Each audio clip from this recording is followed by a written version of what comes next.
Welcome to the Worldwise Wealth Podcast. I'm your host, Nicole, and this podcast is your guide to building a truly borderless life. From entrepreneurship, investment migration, tax optimization, and everything in between, this show highlights the nuances of a global citizen lifestyle. Let's dive in. So you hold a bad citizenship. You come from a country where you are born into a citizenship and therefore a passport that is less than ideal and has very low visa-free travel access. In this video, we're going to talk about what some of your options are. If you are a wealthy entrepreneur around the globe, here are some of the jurisdictions where it makes the most sense for you to start your journey and then to continue your journey into global diversification. So there are a few golden visa and also citizenship by investment programs that are of interest, but we're going to start with the heavy hitter, which is the Caribbean island citizenships. Now, this is access to a new citizenship. You're not getting a residency or a golden visa and working your way in time toward an additional citizenship. This is truly having a second citizenship with likely better visa-free travel access than your current citizenship. If you're a citizen of India, of Pakistan, of Lebanon, of Syria, these are all difficult citizenships in order to travel on. And the Caribbean citizenship, while it may not have access to all of the countries that you're looking to travel to, especially Western countries, visa-free, you do still have access to many more countries and even the EU and the Schengen area than likely from your original home country travel document. So yes, while we have seen in mid 2024 the minimums for all five Caribbean countries citizenship baseline increase from 100,000 to 200,000, we do still believe that it is beneficial to hold a Caribbean citizenship, especially if you are coming from a weaker country and you're needing that visa-free travel access. And then you can use your Caribbean citizenship to start applying for different residency programs and golden visa programs under that citizenship. So, immediate access to citizenship, we have Caribbean as still one of the top options. Are these investment options where you can essentially purchase a passport going to be on the table forever? The answer we believe is likely no. The restrictions and the limitations around obtaining these citizenships are going to become more and more difficult, potentially to a point down the line. And this is not in the near future, but down the line where it just no longer becomes beneficial in order to obtain one of these citizenships. So you have the Caribbean citizenship. Now, the next option that we recommend to clients is another citizenship by investment program. It has become slightly more difficult and minimums will likely be increased in the future. And this is Turkey. Now, Turkey does have a very interesting citizenship. There are a lot of immigrants in Turkey. I've lived there myself, and it is a very interesting country if you're looking to relocate full time or if you're looking to have a stronger travel document and especially travel within that part of the world. Now, the minimums right now is an investment in real estate in 400,000 in Turkey. However, we do see this increasing likely to 600,000 in the next year or 2 years due to the large influx of immigrants taking advantage of this program.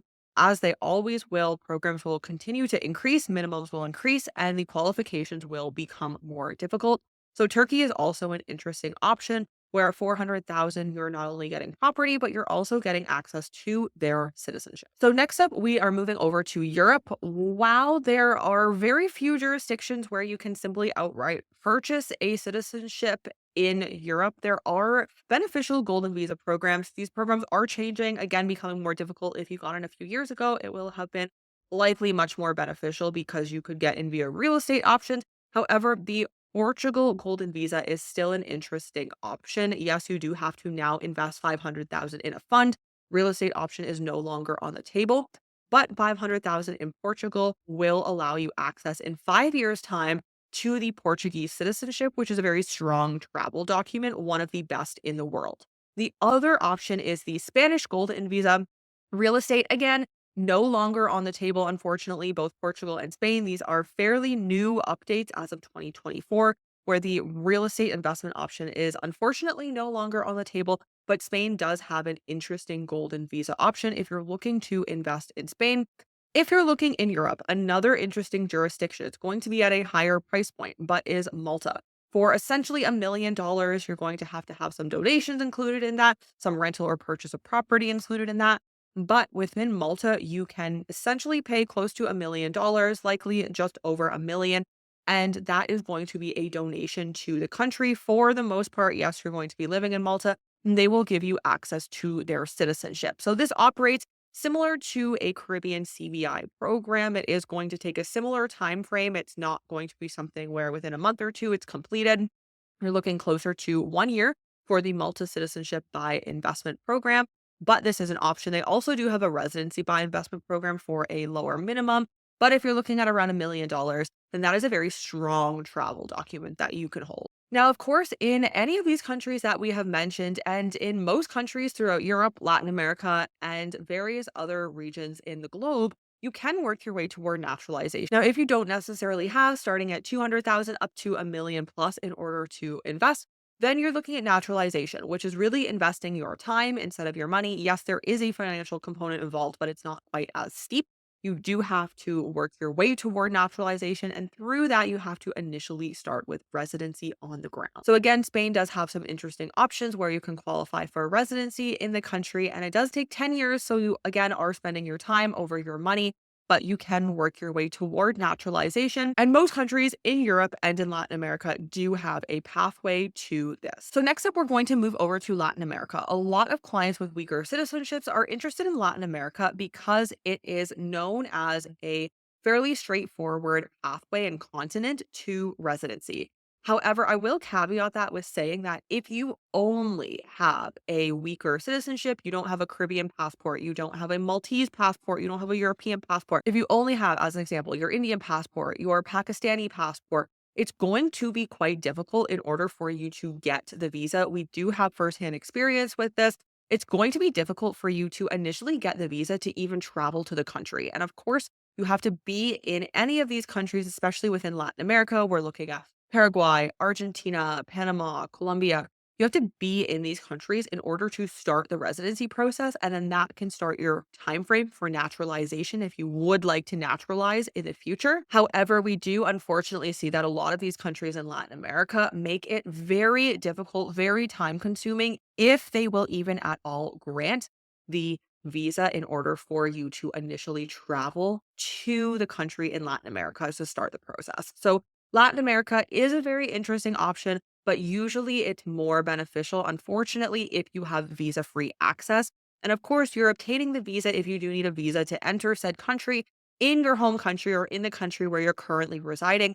But we have seen very long wait times, and then sometimes after long wait times, a denial of the visa. So in these countries in Latin America, it's going to be much easier to get started on residency processes if you already have a passport that has visa free access. And if that is not the case, then somewhere like Caribbean, somewhere like Turkey is going to be more beneficial for you to get started as having that second passport and then applying from residencies based on that passport. And if you are interested in learning more about how that could look for you to obtain a Caribbean citizenship, Turkish citizenship, reach out to us and book a call with us below. So, one interesting jurisdiction within Latin America, and again, this is dependent on which countries have visa free access to this country, is Mexico. So, Mexico, there are many immigrants. We help many of our clients to obtain residency through qualifying income in Mexico. Still very straightforward, but it does increase about 20% every year based on the minimum amount that they want to see of either income or a lump sum amount in a bank or an investment account in order to qualify. So every year residency does become more difficult in Mexico. But if you qualify, you can typically qualify right now with about $5,000 or $6,000 of income monthly. Qualify for residency, go to Mexico, and you can start the naturalization process. So naturalization in Mexico, there is no investment option, but if you are looking to naturalize in the country, it takes 5 years. However, the last 2 years of this 5 year naturalization process is really the only time that you're going to be required to have a significant amount of time spent on the ground. So you have to have 18 of the 24 months, the last 24 months of your application. So years 4 and 5, 18 of those months are going to need to be spent in Mexico. Other than that, the time requirement is very insignificant if you're looking to naturalize in Mexico. And of course, in Mexico or in most countries around the globe, if you marry a local, the process is going to be faster and more streamlined. So, yes, if you have a weaker citizenship, you do still have options. You either have your time that you can invest, and that's time from not only naturalizing and getting residency, but also time to wait for your visa to be processed. But you also have the option of money in order to obtain a straightforward second, even third citizenship, and then from there, start diversifying and applying for additional residencies, even bank and investment accounts globally based on your new citizenship. You've just listened to the Worldwise Wealth podcast. Visit our links in the show notes below or at worldwisecapital.com to learn more about how we can assist in your borderless diversification journey. Thank you for joining us, and we'll see you in the next episode.